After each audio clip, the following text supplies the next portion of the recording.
me. It's the one and all Paul Friends welcoming you to Starfleet Universe on Call. And tonight we got Doug. Say hi, Doug. Hi, Doug. And actually, I saw we have Russ there. If Russ wants to say hi, that's fine. If you don't, that's fine too. Hey, y'all. So just let everyone know it's going to be a relatively short one. I did not get the rest I needed, and I tried to my son usually calls me earlier tonight, and he didn't, so I was just freaking out for like an hour as I'm trying to get a hold of him and find out, oh yeah, we went to the event. And it's like, really? You couldn't told somebody that this, so we weren't worried about you? So, yeah. But anyway, moving on forward. Okay, I'm gonna do two things really, really quick. Actually, number one, I'm just gonna mention something that came up in the Discord server just to let you guys know. I'm not going to have a large discussion about this. A really quick thing, which is there was a short discussion about, of course, if anyone knows anything about the internet and Discord, there is a whole kerfuffle about possibly age gating some of the Discord servers, and which will require like government ID and crazy things like that, to prove that you're an adult. Now, obviously, at the moment, the Starfleet Universe Online Discord server is not. It's not age gated. It shouldn't be age gated. I don't know why it ever would be age gated. But if it ever happened, I will be looking at alternative just in case. As I told the people on the Discord server that if I move to another platform and you want me to send you an email about what platform we're going to in case to get kind of locked out, because I know some people are concerned about the age gating and having the requirement of actually having a government ID and so forth. And it's like, okay, fine. If that happens, then I'll move this someplace else. If Discord doesn't touch us, I'm just gonna let sleeping dogs lie. I will have an alternative available, or at least thought through. Obviously, the one thing that might happen is, depending upon the platform, that it would be an alternative. Might switch the podcasting from a voice channel on the Discord server to possibly Zoom. I actually pay for Zoom and as part of my company, so I can use that for recording and so forth, and sharing, and people can get on there for free and so forth. I prefer the Discord server because it's relatively quiet, and Zoom I might have bigger issues. I'm hoping not to move, but if we do, and just to let you know, there will be a plan in place. I will have an alternative. I'll be thinking through that about the different ones, from Matrix to Stoat to there's Guild. I think Gilded is another one, which is actually kind of a Discord server ripoff, maybe. And there's different things. I will look into it. Okay. If people want to have a discussion about that, that'll be a discussion for another day. That's not tonight. But better yet, if any of you who are listening to this have an idea for an alternative, either when it comes to YouTube, feel free to go post it on YouTube as a comment, or in the case of your podcast people who are just listening to this and not actually watching it, feel free to email me at sfuoncall@gmail.com. If you can do that, and if you have a suggestion, I am more than happy to listen to any suggestions about alternative platforms to Discord that you have used. Please only mention ones that you have personally used and find are good. Based on, in that case, I'm looking for recommendations of a sort, because I can read about all of the reviews and so forth for different platforms. Like, oh yeah, this one's great, this was not so great, and so forth. But I just want to make that's fine. That'll be guiding me, but obviously, personal experience I prefer to reading somebody else's reviews. Okay, and of course, then TeamSpeak. um, outside the reviews, then it'll be me just looking up stuff and maybe downloading and trying stuff out myself, which will take me even longer. Okay, now we're done with that. Topics ended. That topic is ended. No, we're not talking. No doubt, we're not talking about it. I said, Yay. It's a time for. If you want to talk about it, we can. I'll be happy to do that next week, not this week. Okay. So this Moving week, on. what we're going to actually talk about is there's an SFB rule, which I'm sure a lot of you people who have played SFB before, have played SFB for a while, know about it because it's a very, very useful rule and very also tactically dangerous rule. I say that because of when you do it. In this case, it's called the rule is called emergency deceleration, and that is when it comes to emergency deceleration, that is a really, really cool thing to do. When you are in a very movement situation where you don't want to move forward, or in most of the cases that you use emergency deceleration to stop the ship and then pop a weasel when it comes to a large wave of drones coming in, or a large amount damage-wise of plasma, like maybe enveloping our torpedo coming at you. The minor things like that. So it's a very useful rule for those situations. But obviously, I got the rule up here just for those of you that are watching.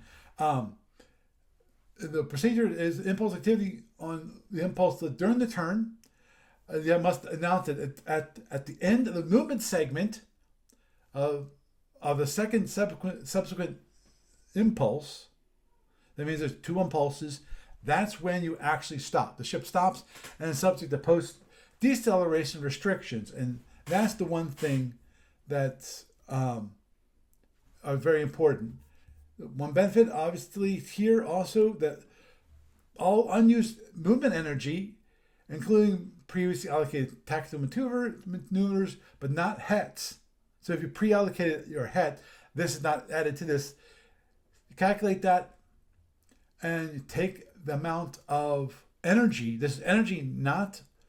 So in the case of unused movement energy, usually what you do is you go calculate, how many movement that you actually took, that you have still to go, and then you add that up, and then you figure out what's the movement, how much energy that would actually take to go that many number of impulses, and that's the amount of energy. Now you take, of course, the amount, you divide it in half, drop fractions, completely drop fractions. So it's like 2/3, 5 and 2/3. It's like, okay, it's only 5. And this amount is added to general reinforcement or to a specific shield if you want to at the end of the movement segment. So basically, the rest is lost, which is cool. That actually allows you to reinforce a shield, or in the case of if you have a down shield where you might want to apply general reinforcement, that's cool too.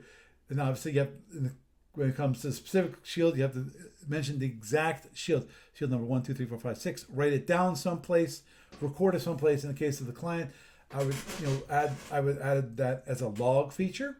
Is one thing I would do. I use the log feature because the logs aren't publicly shared. Those are to that person's game.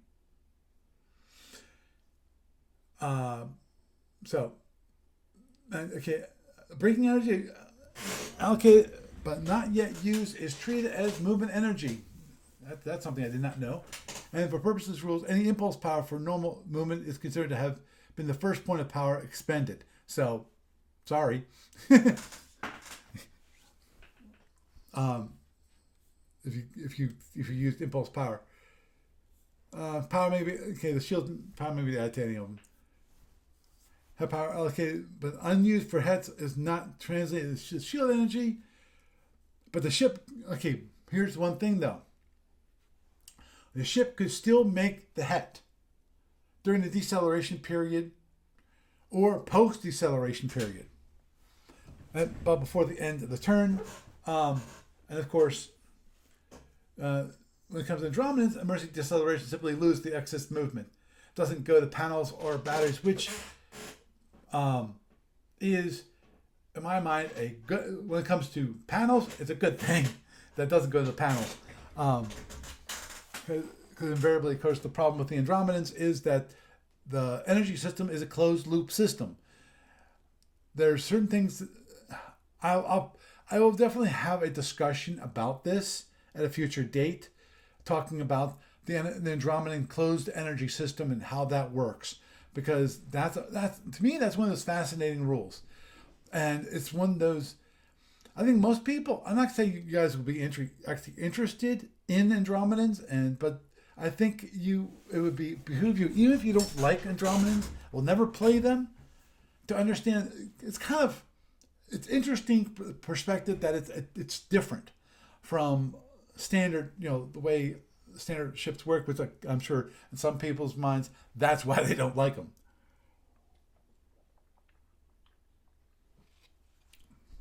Moving on forward. Okay, after you stop, okay, emergency can only be used to stop. It can't be used to slow down. Just to let you know, just one thing that is interesting about, and currently there's no rule for this for SFB, which is the possibility of midturn speed changes to reduce your speed. You can do a midturn. Using reserve power to make a midturn speed change. So unplotted midturn speed change. That's what it's called. Sorry. There's no way of doing it in SFB to decrease your speed. Only increase your speed, which is fine. But one thing that you can do in Federation Commander, and this is why it's like SFB Light, but it is an SFB Light. That is, you can actually, there's something called canceling movement, where you actually can cancel the actual moving forward in Federation Commanding, which is quite cool. It's really good, especially in the case of, if you ever played Federation Commander, you basically take like SFB 32 impulses, you break that into 8. So each impulse has 4 subpulses. Then you possibly make a move, but you can't do an action on each subpulse. It's only after there's 4 subpulses that you can actually do action of any sort. So so in the case of, when it comes to Federation Commander, where you want to cancel movement, hey, you're about to go flying past your enemy ship. So the only way to stop that is actually to have the movement that you normally would do is cancel those pulses of movement, and that costs you energy, but at least it lets you to do something so you can possibly fix that, before you go flying past your opponent, which is, I think, actually would be more interesting myself, but Also, a reminder, when it comes to an emergency deceleration, you cannot plot this. Meaning that if you do have a plotted midturn speed changes, you can't do something like speed 8, then goes up to speed 16, and then after, like, say, impulse 16, you have it down to 0. No, that would be plotting emergency deceleration. No, when it comes to midturn speed changes, you have to follow the midturn speed changes rules. In that case, you'd have to have 8. You can go up to 16, and you come down. You can come back to 8, and you come back to 4. That's all you can do, and then that's midturn speed change rules. But that's just a reminder. And just in case you use this really, oh man, why did someone ever created this rule? I don't know why. Which is the positron flywheel. Don't use it. It's in my mind it's way too powerful to be used. So That's why it's an optional rule. yeah, that's why definitely it's optional. It's like hidden cloak is an optional rule. Um,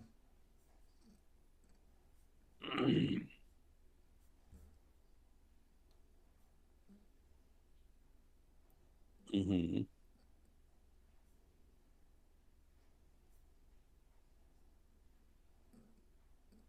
okay. I was looking energy rack maneuvers, and you pay for them. Okay.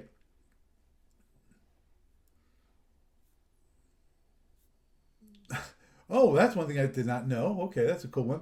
Which is okay. If you hit and you break down and you're tumbling, you cannot use emergency deceleration to stop your ship from go tumbling off into space. That's correct. But don't worry about it. Your ship will eventually stop. Yeah.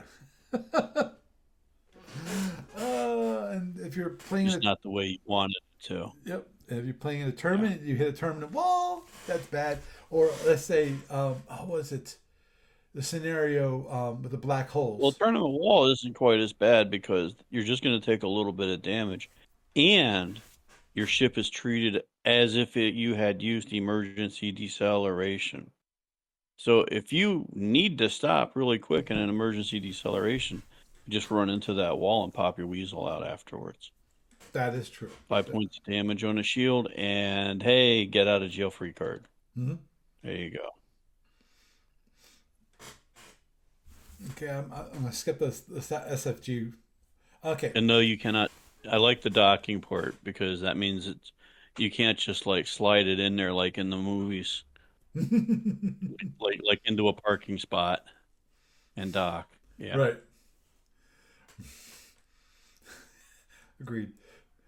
Mm. For those on the podcast, it's a document which says the ships cannot decelerated, as using emergency deceleration, cannot dock to a base station during deceleration or post deceleration periods. So you can't just whip in there Just and like half a turn. all right, That's like half a turn afterwards. right, You're pretty restricted. mm-hmm. Right. Uh, of course, And while you cannot, and as a minor tactical note for people, while you cannot plot an emergency deceleration, I mean, it's the very nature of it saying emergency deceleration. right, While you cannot plot that, if you have not decided that um, your warp is going to, your reserve power is going to be all warp and all four ahead or something like that, if you can actually dedicate a point of impulse power and a point of warp power into your, or 2 points, I think it would take, but 2 points of warp into your batteries so that if you decide to emergency decelerate, if you think that is something you may have to do, then you can either restart moving or use them for warp tack and impulse tack right, right, if you need to afterwards. And it's like a minor little thing to know if you're thinking that you might be forced to emergency decelerate instead of plotting your ship down to 4. So there you go. okay. Yep. Um, During the deceleration, there's the two impulse period between the announcement and the actual stopping of the ship. That's called a deceleration period. Now, during that, everything goes as per normal. You can turn, you can side slip, you can do whatever you want. You can even het, you can perform, and so forth. You can even accelerate during during that, which is kind of crazy, but you can do it. Um, but so there's no effects during during that two impulses that you're waiting to actually stop. Now, the post deceleration period, that's where things get a little more interesting. Um, One, that obviously the ship cannot move out of the hex in the post deceleration period, which is 16 impulses after the ship is stopped. Um,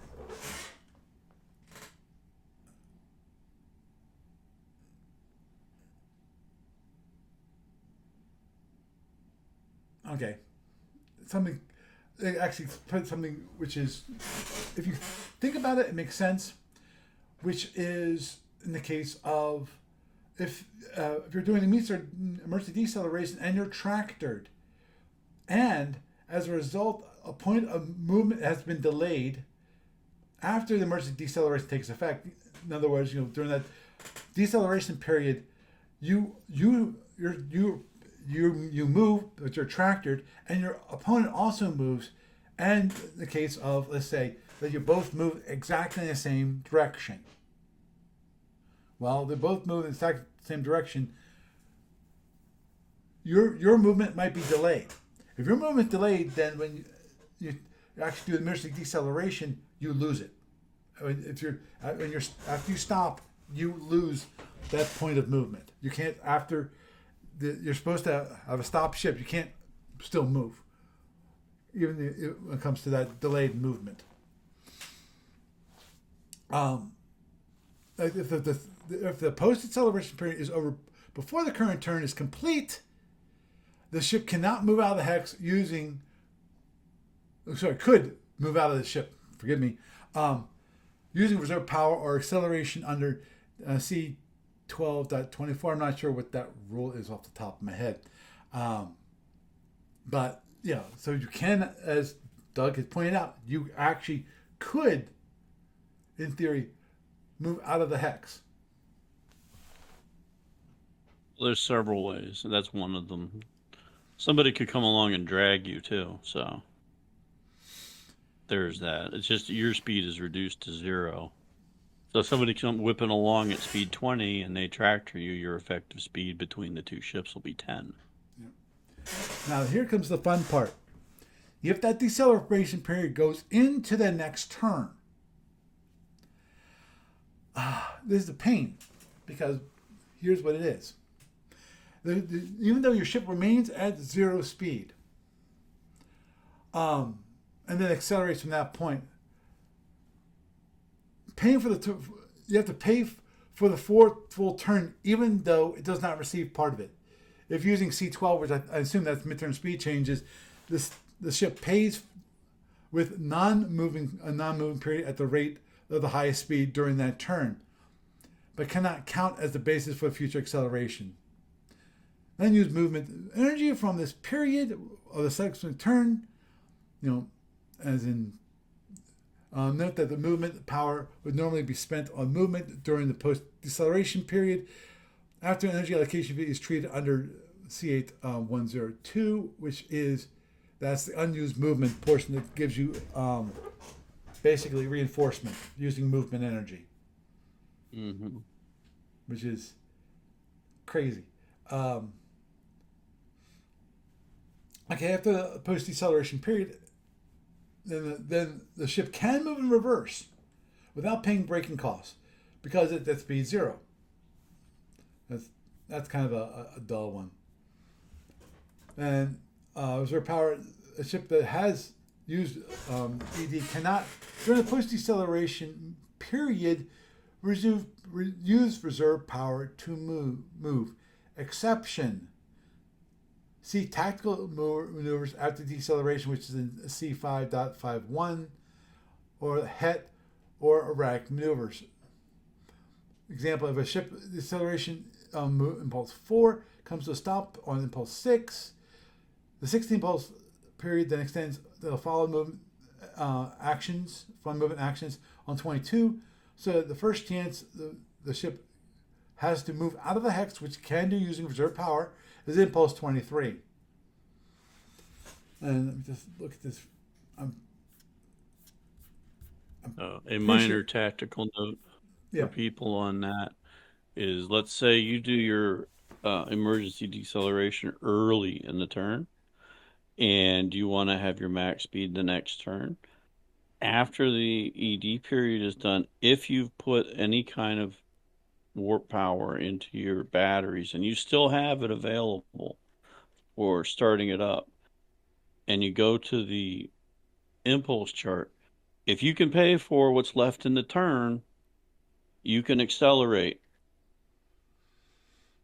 So, like, if you want to go up to speed 10 and there's, just 2 impulses left in the turn, and you've got enough warp power to do it, I believe you could go up to speed 10 at the end of the turn, as long as it's outside of the post-deceleration period. Right, right. Which can help you out on the next turn for your purposes of speeding back up. Right, but in the case of... Assuming you haven't been destroyed by that time. Agreed. Definitely agree there, which is... Well, we'll talk about that in just a moment. But one I'm thing... not just a pretty face. So. Yeah, I know you're just not a pretty face. When it comes to tactical maneuvers, you can do tactical maneuvers using reserve power, reserve warp or reserve impulse. After you're stopped.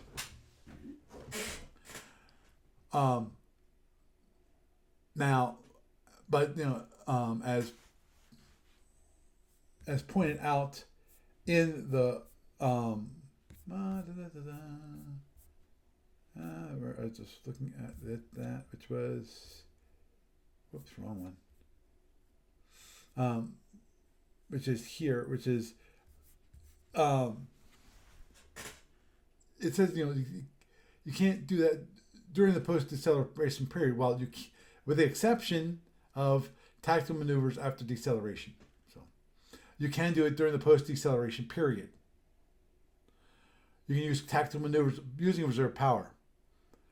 But as also pointed out, is that if you have tactical maneuvers pre-allocated, i.e., you had a deceleration which will take you down to 0, and then you can use tactical maneuvers, because you can't use tactical maneuvers while you're moving. Right. They would get sucked up into your calculation for reserve power. Exactly.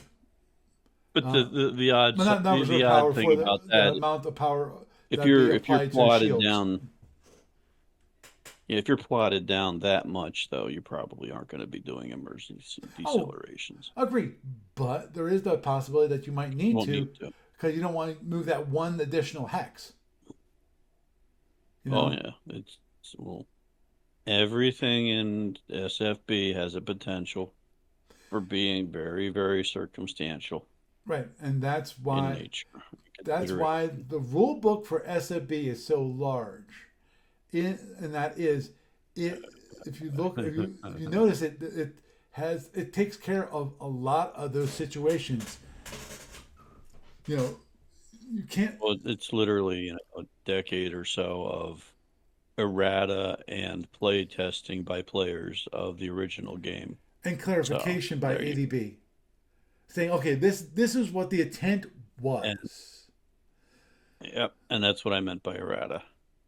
Not literal errata, but Well, in some cases, it's an errata / addendum, stuff that's added to the rule. And previously, before they actually had electronic versions, they actually would publish, an addendum, an errata list. An errata list, and actually they would actually send out individual pages to replace. Like, okay, replace that page with this page has the corrected rule. Oh God, I remember those days. Yes, I remember those days too. I remember after I first bought my commanders. If I had my binder, if it was not lost in that one move, I could literally whip it out and say, "Here you go. Here's the example of it." Yep. Continuing on. Yeah. So now we get to, of course, the tactical implications of doing emergency deceleration. One of the things is the obvious, which is the good part about it is now you're stopped.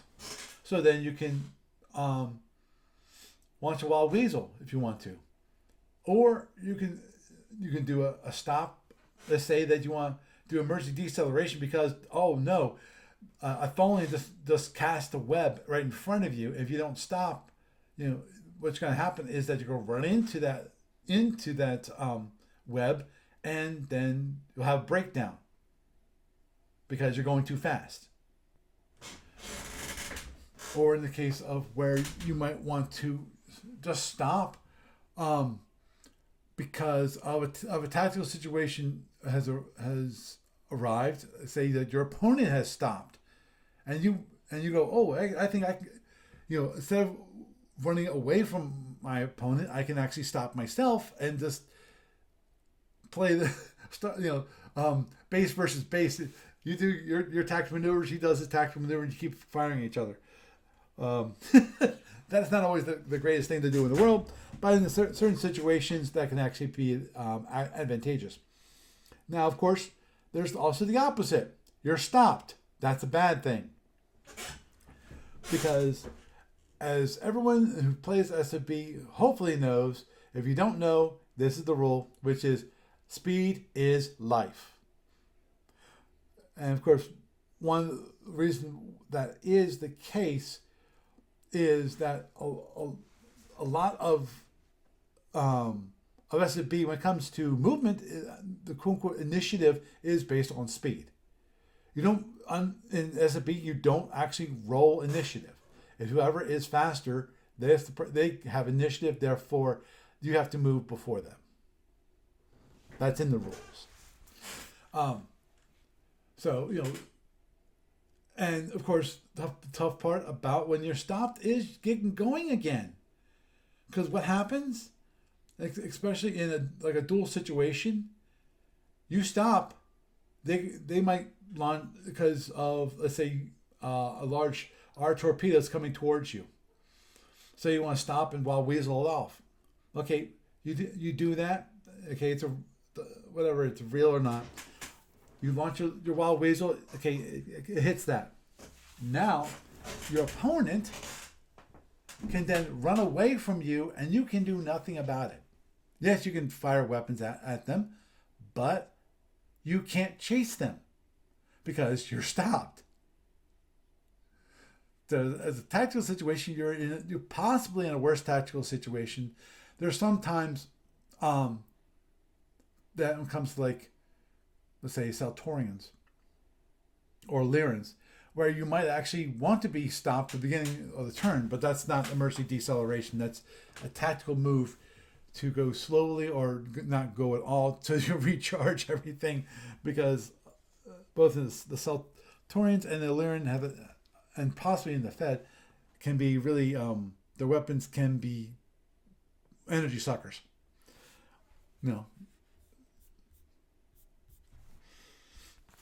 But, as I said, the obvious things, the good things are that you can do a wild weasel fine, when you're going too fast and you have these seeking weapons coming at you, or a web happens to pop up in front of you. Just quote unquote happens. Quote unquote. Yeah, the main thing with emergency deceleration is to prevent you from taking catastrophic damage. Exactly. And of course, one of the benefits of it is that you can use that unused energy from movement energy to actually reinforce a shield or used for general reinforcement. So again, it adds to that help in that tactical situation where you find yourself that you need to stop. Otherwise, you'll be dead. Actually, that's one thing I'm pretty sure. Don't mind me. For those watching, you can watch. That's fine. Actually, they do have it. I didn't think they had the emergency deceleration in Federation Commander, but they do. Okay. I am gonna let that go. Yay! Meaning, I'm not gonna go into Federation Commander and talk about the differences between SFB and Federation Commander. That actually might be something interesting to talk about at a later date. But because heck, I didn't even know that Federation Commander had emergency deceleration, to be honest, because the one thing that Federation Commander does not have, it does not have wild weasels. So to say the very least, when I say speed is life, yeah, it is life. In the case of Federation Commander, so of course, Which is one of those odd things. That would be like, I would question, like, why did they bother with it at that point? I mean, I could see a few reasons why, but the primary thing of it that has ever been used by the majority of SFB players I've seen, and the majority of SFB games I've ever seen, is to pop that weasel out. yep. You know, I mean, it's like the only other thing would be for an emergency deceleration I could see outside of popping a weasel is if you don't have a weasel, you could theoretically force seeking weapons onto a specific shield for impact instead of doing the additional movement in the turn. If you can time it so that it forces them to come directly into a particular shield that you can partially additionally reinforce with the remaining movement energy. Mm-hmm. And that's pretty much about the only real benefit of it, other than something like not running into a planet or, I mean, some other ridiculously niche idea. So, yep. Agreed. Okay, well, as I said, this is gonna be a short one, and here it is. This is the end. Doug, it's been a pleasure having you around. You have a good night. Yep. Thank you for having me on. You're welcome. Bye. So, had a nice little discussion about emergency deceleration, which I think is a very important rule to know that you have available in your toolkit. Well, what's the phrase that have on the top of the door? I think it's of the Starfleet Academy, which is remember your tractors, damn it. So it's one of those things. Another tool in the box, especially if you're using the advanced rules, which I think most people do. I'm not gonna get started on that. So, with that, I am Paul Franz. I'd bid you a good night.